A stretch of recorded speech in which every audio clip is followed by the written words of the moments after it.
Halo Infinite Audit Friends, senang banget bisa ketemu lagi di Infinite Audit Talk episode ke-30.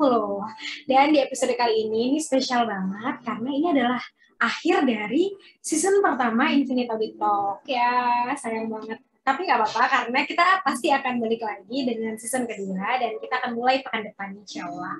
Nah, di episode ke-30 ini kita akan diskusi tentang mengoptimalkan perpaduan kegiatan assurance dan juga consulting. Kalau kita bicara tentang assurance dan consulting, pasti kita akan merujuk nih sebenarnya fungsi internal audit ini apa sih? Kenapa sih kok internal audit ini ada gitu? Ayani ini tuh pernah memberikan definisi internal audit sebagai aktivitas assurance dan juga konsultasi yang independen serta objektif yang dirancang untuk bisa ngasih value added dan meningkatkan kegiatan operasional organisasi. Nah, itu kenapa sih sebenarnya bagaimana sebenarnya menyeimbangkan assurance dan consulting ini menjadi satu hal yang kayaknya penting banget gitu. Ada beberapa literatur yang mungkin kayak sempat mention angka nih, 75 versus 25 atau mungkin 20 versus 80. Titik keseimbangannya sebenarnya ada di titik berapa sih? Nah, ini kita akan coba diskusi dan kita akan coba gali gitu ya sebetulnya bagaimana sebenarnya kita optimizing kegiatan assurance dan juga consulting. Sebagai pembukaan, kita akan diskusi berkaitan dengan perpaduan kegiatan assurance dan consulting ini merujuk pada sebuah paper yang diterbitkan oleh Profiti yang bekerja sama dengan IIA Research Foundation dan juga The Global Internal Audit Common Body of Knowledge, di mana penulis utamanya adalah Ibu Karen Brady dengan tajuk Practical Insights from Internal Audit Leaders, Striking an Optimal Balance Between Assurance and Consulting Services. Oke, langsung aja. Tadi first thing first, kita pengen tahu sebenarnya titik keseimbangannya itu ada di berapa persen sih Mbak antara kegiatan assurance dan juga kegiatan consulting. Oke, thank you Bunga. Dan ya benar banget kita ada di episode season 1 Infinite Audit Talk dan kita tetap akan kembali lagi di minggu depan dengan season kedua. Semoga bisa jadi episode yang lebih baik dan season yang lebih baik. Oke, dan tema kita hari ini menarik banget nih karena ini selalu ada perdebatan gitu ya tentang seberapa banyak sih porsi kita harus melakukan kegiatan assurance, seberapa banyak kita harus melaksanakan kegiatan consulting karena keduanya itu adalah komponen kegiatan utama yang dilakukan oleh internal audit gitu ya.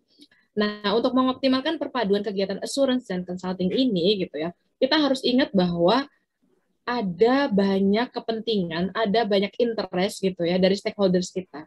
Yang disukai oleh stakeholders apa sih gitu? Yang disukai oleh stakeholders yaitu board adalah kita ngelakuin assurance supaya mereka dapat keyakinan yang memadai atau dapat penjaminan gitu ya tentang apa sih yang sedang berlangsung di organisasinya dan seberapa mature, seberapa aman buat mereka gitu ya untuk organisasinya berjalan dengan baik gitu. Sedangkan yang disukai oleh unit proses bisnis atau manajemen itu adalah kegiatan-kegiatan consulting. Mereka lebih senang kalau kita tuh mendampingi perjalanan mereka dalam kegiatan advisory gitu ya. Jadi ada benturan-benturan kepentingan gitu ya, benturan keinginan dari para stakeholders kita dan kita harus bisa nih untuk mengoptimalkan nilai tambah kita gitu ya. Kita harus menjaga relevansi kita dengan apa? Dengan tadi mengakomodasi kebutuhan-kebutuhan stakeholders kita tapi tentu dengan tepat. Nah, inilah yang selalu jadi titik sulitnya gitu ya. Karena jadinya terus seberapa banyak sih kita harus mengalokasikan resource kita untuk kegiatan assurance dan seberapa banyak untuk kegiatan consulting. Karena bagaimanapun kita punya keterbatasan resource kita nggak sebanyak itu kan. Jadi tetap kita harus memilih di antara kegiatan itu seberapa banyak yang harus kita laksanakan dan mana saja yang harus kita laksanakan. Oke, nah sebelumnya untuk melangkah lebih jauh ya kita akan kenali dulu sih definisinya gitu. Kegiatan assurance itu apa, kegiatan consulting itu apa. Jadi kegiatan assurance sendiri kan adalah kegiatan pemeriksaan yang objektif gitu ya, penilaian yang objektif dari bukti-bukti gitu ya untuk mendapatkan keyakinan gitu ya, keyakinan yang memadai tentang GRC dari organisasi gitu. Sedangkan di sisi lain kegiatan consulting adalah kegiatan ya sesuai namanya gitu, kegiatan konsultasi, kegiatan yang isinya adalah bagaimana kita bisa membantu organisasi kita untuk menambah nilai dengan kita ngasih rekomendasi gitu ya, rekomendasi terkait GRC juga gitu ya, tanpa mengambil alih responsibility dari manajemen gitu. Dan tadi juga Bunga udah sebutin bahwa tujuannya gitu, kita ingin meningkatkan dan melindungi nilai organisasi gitu ya. Jadi ya tentu saja kedua-duanya penting gitu. Kita nggak bisa bilang yang satu itu kayak udah deh kayak assurance aja doang gitu yang penting, atau consulting doang juga nggak bisa. Makanya inilah kita harus bisa nyimbangin keduanya gitu ya, di tengah-tengahnya bagaimana kita ngelihat ini sebagai dua kegiatan yang sama-sama penting gitu ya, sama-sama dibutuhkan organisasi. Nah, kalau Bunga nanya gitu ya, tadi kan pertanyaannya, terus seberapa banyak sih kegiatan assurance, seberapa banyak kegiatan consulting? Sebenarnya jawaban pastinya tuh nggak ada gitu. Jawaban pastinya banyak referensi gitu ya, yang beredar di luar sana, tapi menurut saya gitu ya, nggak ada satu ukuran yang pasti gitu ya, seberapa banyak organisasi itu harus mengalokasikan resource-nya untuk assurance maupun untuk consulting gitu. Karena sesuai publikasinya juga, dia bilangnya don't be too rigid gitu, jangan terlalu rigid gitu. Kita nggak bisa mengkotak-kotakan ini secara sempurna gitu ya. Yang ada adalah bagaimana kita melihat strategi organisasi kita, maturitas organisasi kita, resikonya seperti apa, dan dari situ baru kita bisa lihat nih kegiatan mana yang paling bernilai tambah. Kalau yang paling bernilai tambah adalah assurance, maka kita ngelakuin assurance, dan sebaliknya kalau yang paling bernilai tambah adalah consulting, maka kita akan ngelakuin kegiatan consulting. Itu. Jadi sebenarnya kita lihat lagi nih kondisi organisasi kita seperti apa, dan itu yang paling pas adalah kita ngelakuin apa. Itu mungkin Bunga untuk pertanyaan yang pertama. Dan sekarang saya mau lebih jauh lagi nih. Kita mau tahu kan, tadi udah disebutin bahwa ada dua kegiatan gitu ya, yaitu assurance dan consulting gitu. Ini adalah dua kegiatan yang berbeda, tapi sebenarnya kalau tujuannya gitu ya Bunga, apakah tujuannya ini benar-benar sama gitu ya, atau sebenarnya ada perbedaan dari kedua kegiatan ini secara tujuan gitu? Ya, makasih banyak Mbak Iim. Jadi kalau kita bicara tentang kenapa sih kok kita perlu banget gitu ya melakukan sebuah kegiatan konsultasi audit internal gitu. Nah, kalau assurance pasti clear banget ya, kita akan jadi apa ya, polisinya gitu. Kalau di banyak literatur disebutnya itu adalah police in the organization. Nah, cuma kalau konsultasi ini karena memang kita highlight dari sisi konsultasi untuk kali ini, itu sebetulnya ada 5 highlight yang rasanya penting banget untuk bisa dipahami. 5 manfaat pekerjaan konsultasi dalam dunia internal audit. Yang pertama adalah of course untuk bisa meleverage proses bisnis dan juga mengoptimalisasi perbaikan tata kelola. Kedua, meningkatkan kredibilitas dari audit internal sendiri. Ketiga, meningkatkan pemahaman proses bisnis tentang kenyamanan dengan tata kelola, manajemen risiko, dan juga internal control. Kenapa kok kenyamanan gitu? Karena pasti manajemen ini apa ya, memiliki banyak sekali sudut pandang tentang GRC, tentang bagaimana sebetulnya GRC ini dilaksanakan. Tentu ada burden secara administratif, tentu ada burden secara apa ya, kinerja gitu yang kemudian menjadi tantangan tersendiri. Nah, bagaimana sebetulnya hal ini bisa dioptimalkan pemahamannya sehingga mereka betul-betul merasa ini adalah sesuatu hal yang fit dan perlu untuk terus embedded gitu di dalam proses bisnis utama di dalam organisasi. Lalu kemudian yang keempat adalah bagaimana dengan konsultasi pekerjaan assurance-nya nantinya jauh lebih efektif dan efisien. Dan yang terakhir adalah bagaimana kita coba bisa mengoptimalisasi keseimbangan antara konsultasi dan assurance sampai pada akhirnya mampu menembak gitu ya, atau mampu menghasilkan satu titik equilibrium yang paling optimal gitu untuk hasil atau kinerja yang dilakukan oleh fungsi internal audit. Hal yang paling pertama tadi adalah berkaitan dengan proses bisnis dan tata kelola. Ini ada 2 hal utama yang rasanya menjadi krusial untuk bisa dikedepankan oleh auditor. Yang pertama adalah proses konsultasi dalam proses bisnis dan tata kelola ini tujuan utamanya pasti adalah untuk mengurangi kemungkinan atau probabilitas gitu ya di masa mendatang ada lag di dalam GRC sehingga nantinya akan menghambat organisasi mencapai ketercapaian organisasi. Lalu kemudian yang kedua adalah bagaimana kita ini bisa hadir tidak hanya menjadi polisi tadi ya dari sisi assurance, tapi juga menjadi motivator tanda kutip melalui proses konsultasi, tidak hanya bersamai sebagai tutor, guru, tapi juga memotivasi mitra bisnis kita atau klien pengawasan kita untuk mempertimbangkan masalah-masalah yang berkaitan dengan GRC tadi, tata kelola, manajemen risiko, dan juga pengendalian.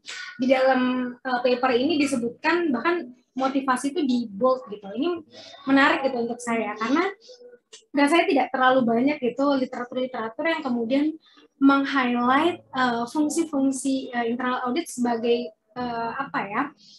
subjek gitu yang kemudian memiliki peran untuk memotivasi klien pengawasan untuk bisa terus gitu bergerak maju melakukan continuous improvement dalam tata kelola manajemen risiko dan juga pengendalian. Nah, yang kedua, ini adalah meningkatkan kredibilitas audit internal. Kalau kita bicara tentang meningkatkan kredibilitas auditor internal atau fungsi audit internal, tentu kita akan bicara banyak sekali hal-hal yang sifatnya apa sih sebenarnya basicnya gitu, fungsi dari pekerjaan konsultasi ini, pekerjaan assurance ini gitu. Nah, pekerjaan konsultasi ini menempatkan auditor internal dalam konteks ini dalam posisi yang sangat menguntungkan. Kenapa? Karena stakeholder tidak hanya memandang kita sebagai orang yang menyalah-nyalahkan, orang yang kemudian memagari gitu ya, mana yang benar, mana yang salah, compliance based gitu, tapi juga sebagai fungsi yang kemudian mampu membantu manajer atau mungkin key stakeholders untuk memajukan proses bisnis utama. Nah, bahkan at the end of the day juga memungkinkan auditor untuk mendapatkan pemahaman yang lebih dalam tentang bisnis mereka, sehingga pada akhirnya tadi kalau misalkan pertanyaannya bagaimana sih sebenarnya ini bisa mendukung gitu ya, proses konsultasi ini bisa mendukung kegiatan assurance gitu at the end of the day, karena memang pada saat kita melakukan proses konsultasi kita biasanya akan masuk ke dalam satu proses yang biasanya lebih spesifik gitu. Berbeda mungkin kalau misalkan kita bicara tentang hal-hal yang sifatnya lebih sentral, lebih strategis gitu. Biasanya pada saat konsultasi ini lebih fokus gitu terhadap hal-hal tertentu. Misalkan konsultasi terhadap optimalisasi tingkat kematangan dan manajemen risiko pada unit A gitu. Nah, tentu akan kita fokus gitu pada isu-isu tersebut. Nah, ini akhirnya kemudian meningkatkan pemahaman auditor untuk lebih dalam lagi gitu tentang bagaimana sih sebenarnya proses bisnis di organisasi tersebut, sehingga nanti pada saat mereka melakukan audit manajemen risiko, assurance-nya gitu tentang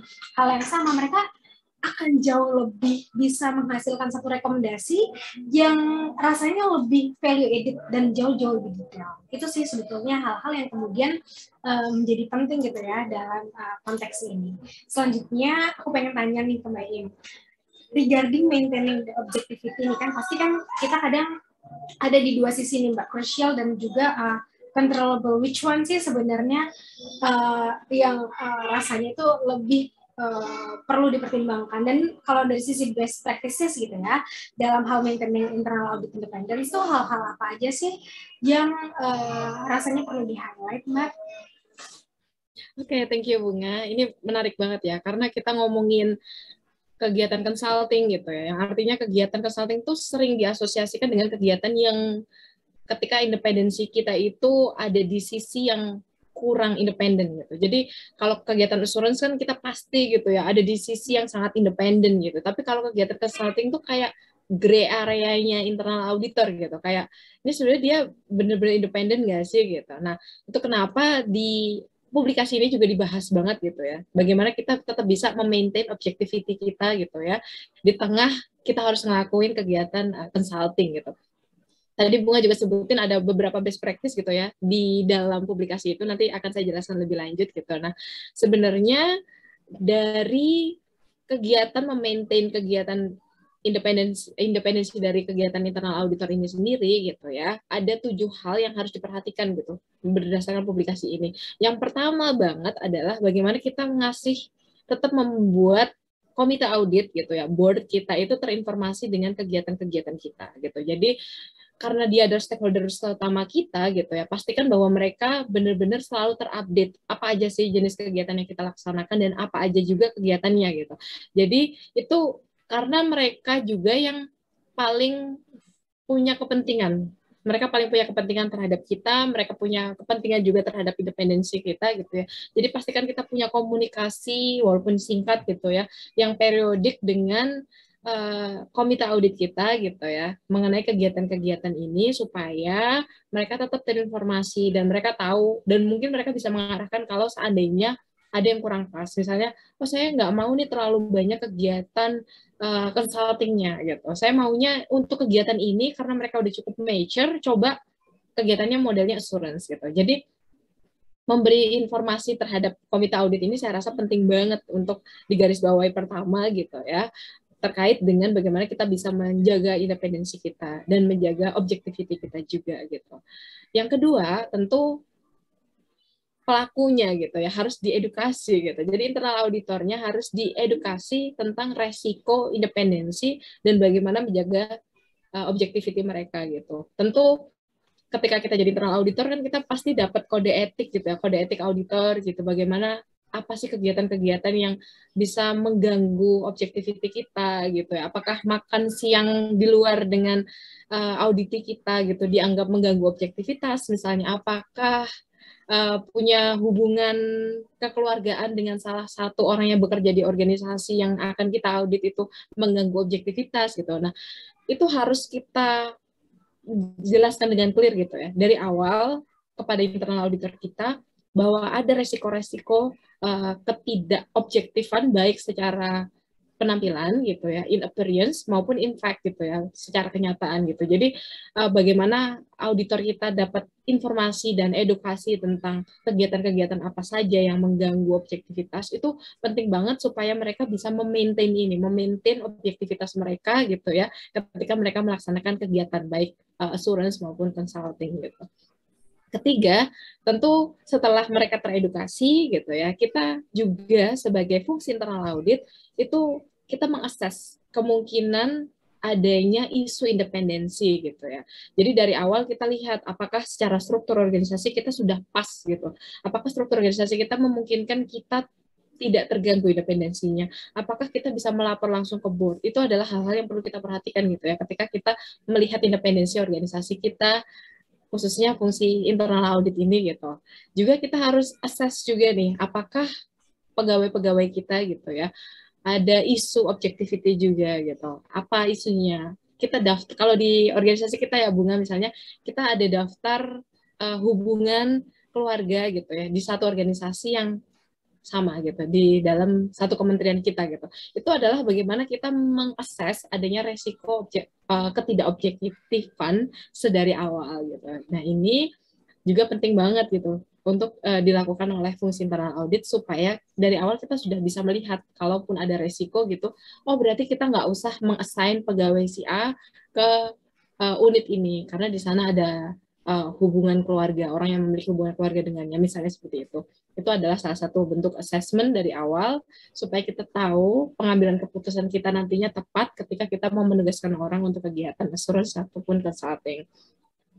Selanjutnya, ini yang keempat adalah bagaimana kita mengklarifikasi kepada para partner bisnis kita bagaimana menjaga objektivitas itu wujudnya tuh seperti apa gitu. Jadi sebelum kita ngelakuin kegiatan consulting, khususnya nih ketika kita mau ngelakuin kegiatan consulting, kita harus mengkomunikasikan nih dengan jelas kepada partner kita, auditi kita, bahwa kita tetap harus menjaga objektivitas gitu ya. Jadi walaupun ini kegiatan consulting, kita duduk bareng, kita mendiskusikan sesuatu bersama-sama untuk kemajuan organisasi, tetap saja gitu ya, kita punya objektivitas yang harus kita jaga gitu. Nah, selanjutnya juga siap-siap kalau misalnya kita ngelakuin kegiatan consulting, pasti ada harapan dari bisnis partner kita bahwa dia tuh mau kita melakukan banyak hal gitu. Nah, ketika ada hal-hal yang sudah terlewat dari batas objektivitas atau independensi kita, tentu kita harus menjelaskan dengan clear bahwa ini melanggar garis independensi kami atau ini tidak sesuai dengan kode etik kami terkait objektivitas gitu. Jadi siap-siap gitu ya untuk mengkomunikasikan bahwa dalam hal terjadi permintaan yang melebihi dari kapasitas kita atau permintaan yang mengganggu objektivitas maupun independensi kita, bisa mengkomunikasikan itu supaya kita tidak melakukannya gitu. Nah, selanjutnya lagi gitu ya, perhatikan bahwa dalam kegiatan consulting kita tuh harus mengenali adanya kebutuhan untuk bolak-balik pekerjaan yang bolak-balik. Misalnya ketika kita bantuin sebuah organisasi kita gitu ya untuk membuat sebuah kebijakan, nanti pasti ada hubungan bolak-balik gitu, hubungan tolong dong ini dikoreksi lagi, dilihat lagi, ini sudah kami perbaiki, coba dong di review lagi gitu. Nah, kebutuhan seperti ini juga harus diidentifikasi ya, karena ini juga ada isu independensi dan objektivitas gitu. Kalau misalnya mengganggu itu harus kita klarifikasi juga gitu. Dan terakhir, tentu kita harus bisa beradaptasi gitu ya ketika dibutuhkan. Misalnya, oh ternyata kita harusnya melakukan kegiatan assurance, tapi ternyata organisasi kita belum mature di area itu sehingga yang perlu dilakukan justru consulting. Oke, berarti kita beradaptasi dengan melakukan ini berarti ya, tadi adalah hal-hal yang perlu diperhatikan ketika kita mau memaintain objektivitas kita. Karena bagaimanapun objektivitas ini adalah harta yang mahal banget buat internal auditor, dan itulah kenapa itu jadi penting banget untuk diperhatikan gitu ya. Meskipun kita ngelakuin kegiatan apapun, objektivitas itu harus tetap dijaga. Walaupun ini kegiatan consulting pun, kita memperhatikan batas-batas objektivitas kita supaya apa? Supaya ya kita tetap bisa ngasih nilai tambah dengan baik gitu ya. Karena objektivitas inilah yang bikin kita bisa punya sudut pandang yang lain, dan sudut pandang lain inilah yang bikin kita bisa ngasih nilai tambah sebaik-baiknya. Oke, dan selanjutnya nih kita akan menggali lebih lanjut karena dari tadi kita ngomongin kegiatan consulting gitu ya. Sebenarnya melakukan kegiatan consulting itu wujudnya seperti apa sih, Bunga? Bisa dijelasin lebih lanjut ya? Ya, makasih banyak Mbak, dan kita akan diskusi ini tentang sebetulnya praktek-praktek terbaik dulu ya sebelum masuk ke dari pertanyaan Mbak Iin tadi. Jadi praktek terbaik untuk bisa memberikan konsultasi, jasa konsultasi gitu ya dalam internal audit ini poinnya ada 5 hal utama. Yang pertama adalah bagaimana sebenarnya fungsi internal audit ini dapat menetapkan dan memperkuat audit internal melalui peningkatan konsultasi tadi.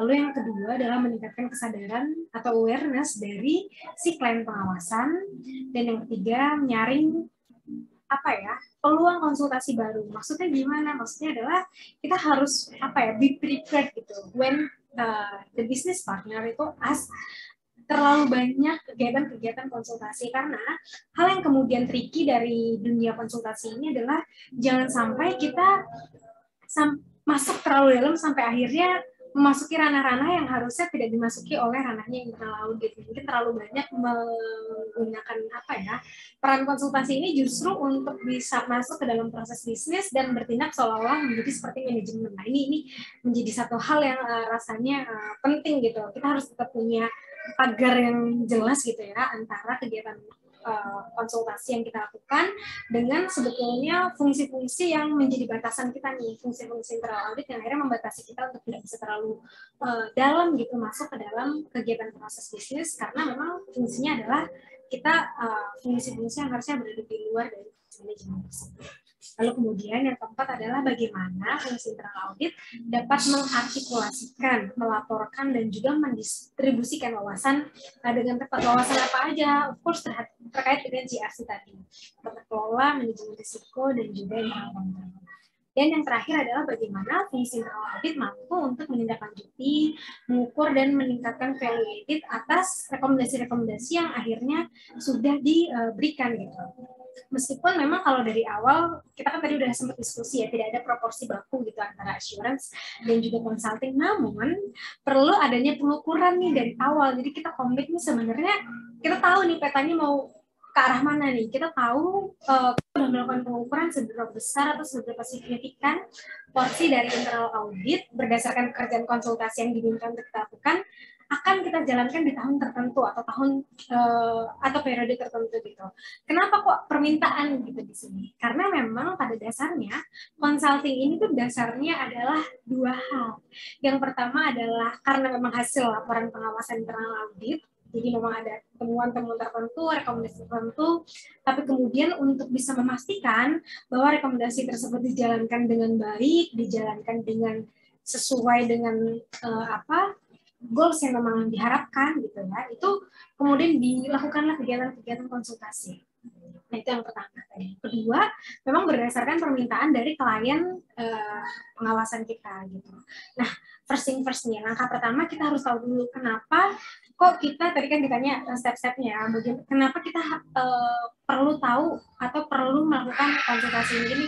Ini hal yang rasanya perlu untuk dipahami oleh setiap auditor gitu ya. misi konsultasi dalam internal audit ini adalah untuk mengajar praktik terbaik di atas best practice mengenai fungsi utama tata kelola, risiko, dan juga control.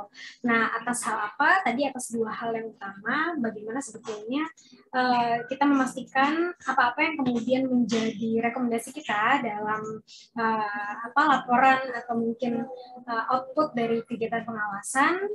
Dan yang kedua adalah berdasarkan kebutuhan dari si klien pengawasan. Lalu kemudian bagaimana sih sebenarnya konsultasi ini tuh bisa membantu mengimplementasikan rekomendasi laporan audit internal setelah menyelesaikan review internal. Ini tadi ya, karena memang yang membuat si rekomendasinya ini adalah audit internal, maka subjek yang kemudian dianggap paling paham atau paling memiliki kedalaman wawasan yang baik atas hal tersebut adalah si auditornya tersebut. Nah, bagaimana kemudian fungsi internal audit ini hadir dan memastikan mereka melakukan atau mereka mencoba memberikan nilai tambah tidak hanya berhenti pada laporan keuangan saja, tidak hanya berhenti pada tidak hanya berhenti pada laporan audit saja, tapi juga kemudian dibersamai sampai dengan terciptalah si value added ini dengan apa? Dengan adanya konsultasi tersebut gitu. Nah, lalu yang kemudian kedua tadi kebutuhan konsultasi lain di dalam organisasi yang kemudian ternyata tercapture yang sifatnya signifikan pasca kegiatan konsultasi yang sebelumnya ini ada. Nah, ini kadang seringkali terjadi. Jadi kalau di report ini tuh disampaikan bahwa bagaimana kita sebetulnya jangan terdistrak gitu ya, jangan terdistrak terhadap memperbaiki seluruh ruangan di dalam rumahnya si manajemen gitu. Karena terkadang kalau kita berangkat dari contohnya tadi dari laporan hasil audit gitu ya, kita lagi ngaudit ruang tamunya gitu ya. Nah, kita memperbaiki, kita membersamai pasca laporan audit atas bagian ruang tamu ini sebagai contoh kalau kita ibaratkan rumah gitu ya, itu terbit kita rapihkan, tapi ternyata kita melihat oh ternyata kamarnya juga, oh ternyata dapurnya juga kayak gitu. Nah itu adalah hal yang rasanya perlu untuk dibatasi karena biasanya seringkali berdasarkan riset tuh kebutuhan konsultasi lain itu tuh muncul terlihat pasca kita selesai melakukan konsultasi tertentu atau pasca kita menyelesaikan kegiatan assurance tertentu yang sebetulnya berbeda ranah gitu. Jadi kalau misalkan ruang lingkupnya masih satu tentu itu akan sangat baik. Tapi kalau sudah berbeda ini akan memecah fokus dari tidak hanya manajemen tapi juga kita sebagai unit internal audit gitu. Nah, dan hal yang paling penting selanjutnya adalah surat perikatan konsultasi. Surat perikatan konsultasi ini apa sih sebetulnya? Ini adalah semacam engagement letter, mungkin belum diimplementasikan di seluruh organisasi ya, tapi secara best practice ada. Jadi engagement letter ini menjadi dasar untuk quick wins apa saja sih sebetulnya yang perlu untuk dilakukan gitu antara kedua belah pihak, antara para pihak mengenai proyek konsultasi internal audit yang akan dijalankan. Dan surat perikatan konsultasi ini tuh juga membuat proyek konsultasi jadi jauh lebih terorganisasi, terorganisir gitu ya, dan mudah dilacak progresnya, dan hal yang paling penting adalah membuat manajemen maupun internal audit jadi memiliki peta gitu yang baik atas batasan-batasan apa aja sih sebetulnya yang mereka miliki dalam kegiatan konsultasi mereka. Gitu. Nah, selanjutnya nih aku pengen tanya tentang tujuan gitu ya. Kadang ada orang yang bilang, ada satu statement yang menarik gitu, objectivity is not an obstacle. Tapi gimana caranya gitu? Kadang kan tentu dalam upaya untuk meraih the objectivity itself gitu, kita pasti akan menemukan banyak sekali semacam kerikil-kerikil yang dihadapi oleh organisasi. Nah, bagaimana sebetulnya kita bisa menyamakan thoughts gitu ya dari unit internal audit bahwa memang sebenarnya objectivity is not an obstacle. Silakan, Bu. Terima kasih Bunga. Nah, kita akhirnya sampai di pertanyaan terakhir buat saya ya. Nah, ini menarik banget nih. Jadi objektivitas itu adalah isu yang memang benar-benar ada di sentral dalam kegiatan internal audit gitu ya. Dan tadi udah saya sebutkan di awal juga bahwa bagaimana kita menjaga relevansi kita sebagai internal auditor itu salah satunya dijaga dengan kita punya objektivitas. Karena dengan tadi kita bisa men-serve kebutuhan dari para stakeholders kita, kegiatan kita itu adalah untuk memenuhi keinginan dari stakeholders kita yang unik gitu, beragam stakeholders dengan kebutuhannya masing-masing gitu ya. Dan bagaimana kita bisa menjaga relevansi kita adalah dengan bisa menjawab kebutuhan-kebutuhan yang unik tadi gitu ya dengan optimal gitu. Dengan kita bisa bahasa internal auditornya adalah dengan kita bisa ngasih nilai tambah sebaik-baiknya gitu. Dan kuncinya adalah bagaimana kita bisa mengoptimalkan kegiatan assurance dan consulting ini adalah dengan mengcombine-nya, dengan memperpadukannya gitu ya. Tadi disebutkan di awal, judulnya adalah bagaimana kita mengoptimalkan perpaduan antara kegiatan assurance dan consulting ini dengan ada concern kan, kalau consulting itu objektivitas kita gimana dong? Objektivitas kita apakah benar-benar terjaga gitu? Kayaknya internal auditor tuh nggak greget kalau kerjanya consulting gitu. Kayaknya tuh nyawa dari internal auditor sendiri adanya tuh di kegiatan assurance gitu kan. Dan memang board, audit committee gitu, maunya juga kita kan sebenarnya penekanannya dari kegiatan assurance gitu. Tapi sebenarnya kita juga harus ingat bahwa kegiatan advisory, kegiatan consulting adalah kegiatan yang lebih memberikan nilai tambah atau nilai yang lebih tangible gitu ya, dan lebih segera bisa di gitu. Karena yang namanya consulting itu, oh kita butuh di assist nih gitu, kita butuh ada asistensi terhadap kegiatan kita, terus dengan demikian kita bisa langsung memanen hasilnya gitu kan. Berbeda dengan kegiatan assurance yang mungkin lebih panjang gitu untuk kita bisa dapat hasilnya gitu. Terus juga kegiatan consulting bisa meningkatkan hubungan kita, hubungan baik dengan stakeholders kita, dalam hal ini bisnis proses unit gitu ya. Jadi bagaimanapun kegiatan consulting adalah kegiatan yang harus tetap dipertimbangkan gitu ya. Bukan berarti karena dia seperti anak tiri gitu ya, karena anak emasnya adalah kegiatan assurance, bukan berarti dia jadi nggak penting. Tapi kita harus lihat ya banyak kelebihan gitu ya. Tadi bisa menghasilkan nilai yang lebih tangible dan immediate gitu. Terus bisa mengimprove hubungan kita juga. Jadi bagaimana kita memadupadankan keduanya gitu ya. Intinya adalah bagaimana keduanya bisa berjalan bersama-sama gitu ya. Dengan porsinya yang tadi sesuai gitu. Apakah dengan strategi organisasi kita, dengan maturitas dan resiko organisasi kita, itu kita bisa tentukan kesesuaiannya seperti apa, tapi intinya adalah dua-duanya tetap bisa kita jalankan gitu ya.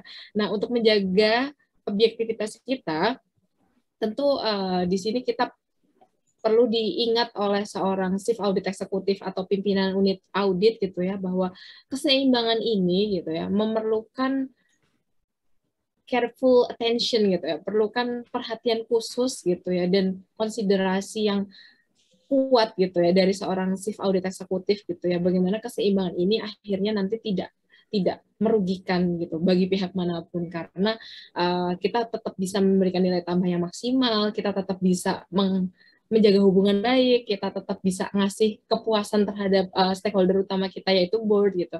Nah, ini adalah sesuatu yang mungkin sulit gitu ya, tetapi tentu disinilah seninya. Di sini kita bisa berusaha banget nih untuk bisa menjalankan keduanya dengan porsinya masing-masing, yang akhirnya nanti tentu kita bisa ngasih nilai tambah yang sebesar-besarnya buat organisasi. Dan ingat lagi, kita callback ke depan bahwa don't be too rigid gitu ya, jangan terlalu rigid. Lihat aja organisasi kita butuhnya seperti apa gitu ya. Jadi tidak ada ukuran baku harus seberapa banyak kegiatan assurance, seberapa banyak kegiatan consultingnya.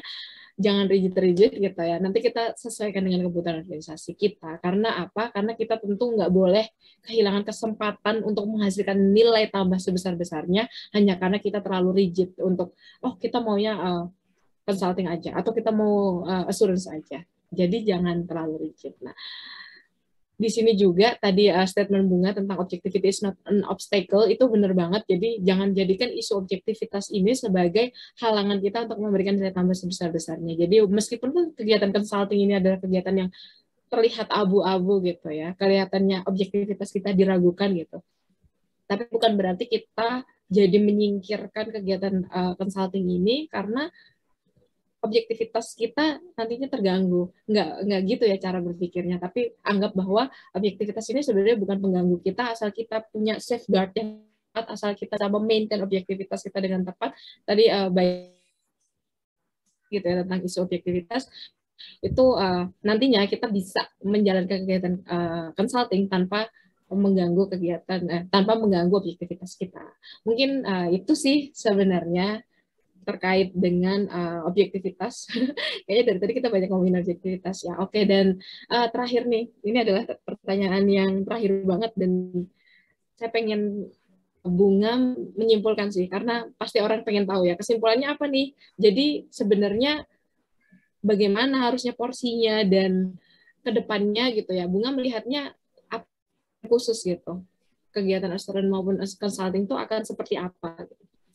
Silakan. Makasih banyak Mbak. Jadi tadi kan kita sebenarnya banyak yang mendikotomi assurance, consulting, bagaimana menyeimbangkan keduanya, bagaimana punya proporsi yang tepat gitu antara assurance dan juga consulting.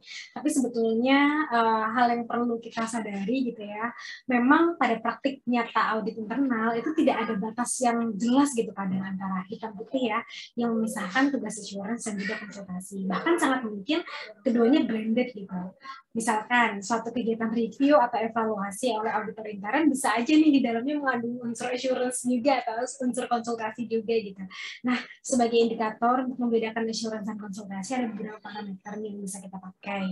Yang pertama adalah kita lihat nih pihak-pihak yang terlihat atau berkepentingan dengan penugasan. Gimana nih caranya? Caranya adalah untuk penugasan assurance biasanya ada 3 pihak yang terlibat, yaitu auditi atau klien pengawasan sebagai pihak yang kemudian diaudit, kemudian auditor internal selaku pihak yang kemudian melakukan kegiatan pengawasan, dan yang ketiga adalah yang memanfaatkan hasil kegiatan assurance. Bisa aja top level manajemen atau bisa aja lembaga pengawas gitu ya. Itu sangat-sangat mungkin gitu. Sedangkan kalau dalam penugasan konsultasi biasanya terlibat hanya 2 pihak nih. Apa aja? Pertama manajemen selaku klien atau peminta saran gitu ya, atau peminta value added melalui kegiatan konsultasi, dan juga auditor internal sendiri selaku pemberi saran. Nah, parameter yang kedua adalah kita lihat fokus tujuan penugasannya. Pada penugasan assurance, fokus utamanya ini untuk memberikan pendapat atau penilaian independen atau mengukur seberapa matang gitu entitas tertentu atas operasi, fungsi, proses, sistem atau subjek-subjek khusus lainnya. Nah, saat memberikan assurance, biasanya auditor ini bisa aja nih memberikan saran karena adanya kelemahan material yang kemudian mereka temukan gitu ya, yang kemudian disajikan lewat audit report gitu, dan kemudian hal itu menjadi fokus tujuan penugasan konsultasi dalam rangka memberikan saran, pelatihan atau mungkin memfasilitasi gitu ya, entitas, operasi, fungsi, proses gitu, sehingga apa yang kemudian mereka jadikan output gitu dalam audit report sebelumnya itu benar-benar bisa tercapai seperti tadi udah dibahas juga gitu oleh aku dan juga Mbak.